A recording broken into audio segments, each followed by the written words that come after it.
Halo, saya Cikgu Ovi dari SMK Seri Negara Tuaran, bertugas sebagai kaunselor sepenuh masa. Sebelum Cikgu memulakan slot pendek pada petang ini, Cikgu ingin mengucapkan ribuan terima kasih kepada pihak PPD Tuaran, terutamanya pegawai meja Encik John Faizal, pegawai meja kaunseling, yang sudi memberi peluang kepada cikgu untuk menyampaikan slot pendek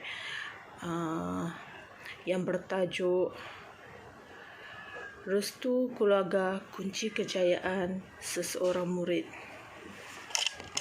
Okey, anak-anak, kita tengok kepada tajuk kita pada hari ini, Restu Keluarga Kunci Kejayaan Murid. Okey. Restu adalah berkat atau kejayaan yang boleh dicapai selagi bersatu hati. Jadi apa kaitan dengan keluarga? Ya. Jadi keluarga adalah satu unit yang kecil dalam satu masyarakat yang biasanya terdiri daripada suami, isteri, anak dan tidak terkecuali juga bagi anak-anak yang tidak tinggal bersama ibu bapa, mungkin tinggal bersama datuk, nenek atau makcik atau saudara mara itu biasanya mereka ni akan hidup dalam satu bumbung yang sama dalam satu rumah itu ialah keluarga. Untuk mendapatkan restu daripada keluarga, adik-adik perlu mempunyai suasana keharmonian dalam sesebuah keluarga memula daripada tindakan anak-anak yang anak-anak boleh buat ia sama ada melalui lisan atau tingkah laku kita pergi satu persatu Anak-anak mestilah menghormati ibu bapa sebab mereka adalah orang tua kita. Mereka adalah orang yang mencari rezeki kepada kita, menyara keluarga dan sebagainya Jadi mesti hormat kepada ibu bapa. Jangan bercakap kasar, cakap dengan lemah lembut dan sopan Itu kita highlightkan pada hari ini untuk mewujudkan satu suasana keharmonian dalam hubungan ibu dan anak atau keluarga antara ahli keluarga yang lain. Yang seterusnya ialah anak-anak perlu taat dan ikut arahan ibu bapa kita Sekiranya ibu bapa melarang anak-anak untuk melayari media sosial seperti FB, Instagram, Telegram, WhatsApp, FB dan sebagainya, maka anak-anak perlu patuh arahan dan amalkan amalan yang baik dalam sesebuah keluarga. Kenapa dan mengapa mereka tegur? Kenapa mereka akan marah?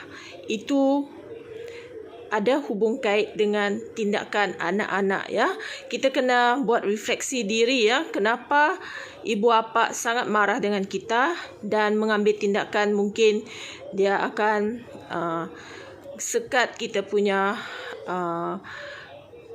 belanja supaya kita tidak boleh beli top up dan sebagainya Jadi adik-adik mungkin akan marah tindakan adik-adik mungkin akan melawan dan sebagainya. Itu tidak patut berlaku dalam sesebuah keluarga. Sebab mereka mempunyai pengalaman yang lebih daripada anak-anak dan mereka berhak untuk menegur anak-anak yang sedang membesar, yang tidak pandai mengurus masa dengan baik dan keluar daripada landasan untuk mencapai kejayaan Okey, poin yang seterusnya ialah adik-adik yang apa yang boleh buat di rumah ialah membantu ibu bapa yang boleh meringankan beban mereka, kurangkan tekanan mereka seperti mana yang adik-adik boleh buat ialah cuci piring kalau boleh mop lantai, cuci pakaian sendiri pungut kain dan sebagainya walaupun kerja-kerja rumah itu dia ringan dan sedikit, sekurang-kurangnya kita boleh mengurangkan tanggungjawab tugasan ibu bapa dalam rumah. Itu pun cukup gembira ya ibu bapa sekiranya anak-anak mereka sentiasa prihatin dengan beban ibu bapa di rumah. Yang seterusnya ialah tidak mendesak ibu bapa untuk membeli sesuatu atau membeli benda-benda di luar kemampuan. Contohnya motosikal, contohnya gadget, telefon, laptop dan sebagainya ya. Sebab mereka mempunyai kemampuan yang terhad ya. Jadi jangan mendesak. Sekiranya mereka tidak mampu, jangan bagi tekanan kepada mak ayah kita ya. Anak-anak ingat bersyukur kepada apa yang ada pada kita hari ini. Kita masih hidup, kita mempunyai ibu bapa yang sentiasa mentegur kita, sentiasa memberi sokongan kita kepada kita, sentiasa memperbetulkan tingkah laku kita, sentiasa memberi amaran kepada kita ya, dengan tujuan untuk memperbetulkan tingkah laku kita yang salah atau silap ya. Mereka adalah orang yang makan garam duluan dari anak-anak ya. Jadi wajib anak-anak dengar arahan-arahan dan amalan-amalan yang diamalkan dalam sesebuah keluarga. Untuk mendapatkan restu daripada ibu bapa, anak-anak juga perlu doakan kesejahteraan ibu bapa agar mereka sentiasa sihat, murah rezeki dan sentiasa membimbing anak-anak untuk kejayaan anak-anak ya. Sebelum anak-anak keluar dari rumah untuk menghadiri peperiksaan sama ada SPM atau STPM, cikgu sarankan agar anak-anak cium ibu, ayah. Sila maafkan saya sekiranya saya ada salah dan silap selama ini. Mohon kejayaan untuk saya, restukan saya. Dan jangan lupa sekiranya anak sudah berjaya, jangan lupa membalas jasa ibu bapa kita ya. Cikgu bawa adik-anak renung balik senario atau asam garam yang kerap berlaku dalam sesebuah rumah ya. Ibu bapa mungkin akan tegur ya, anak-anak kenapa main game sampai lambat bangun ya, main sampai jam 12, jam 1, jam 2 sehinggalah terbalik alam, pagi tidur, malam main game ya. Itu sebenarnya mereka risau ya dengan pengurusan masa adik-adik. Anak-anak ni telah mengabaikan pengurusan masa dan tidak boleh bezakan mana satu yang lebih penting, mana satu ialah tanggungjawab sebagai seorang anak dan sebagai seorang pelajar. Kita tengok kepada arahan yang kerap dibagi oleh ibu atau bapa ialah contohnya cuci piring dulu ya. Apa yang anak akan jawab? Tunggu, nanti. Okey, sedangkan masa itu anak-anak sedang melayari media sosial, sedang menjawab WhatsApp dan sebagainya.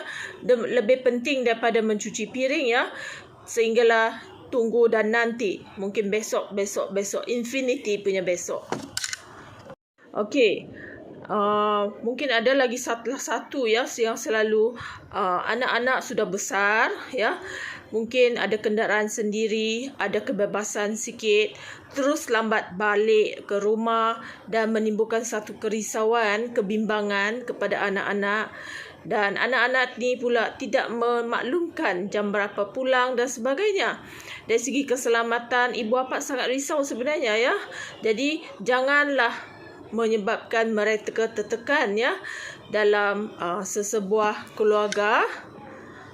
Teguran-teguran, amaran-amaran yang dibagi oleh ibu bapa sebenarnya adalah untuk membentuk kita untuk berjaya, supaya kita lebih fokus kepada pelajaran kita, lebih fokus kepada akademik kita, dan kejayaan kita akan menggambarkan kehidupan kita pada masa akan datang ya. Sekiranya adik-adik berusaha dari sekarang mencapai cita-cita adik, tidak mustahil adik akan berjaya pada suatu hari nanti. Akhir sekali, cikgu doakan semua adik-adik yang berjuang untuk memberi kecemerlangan dalam STPM. Selamat maju jaya. Sekian, terima kasih. Bye.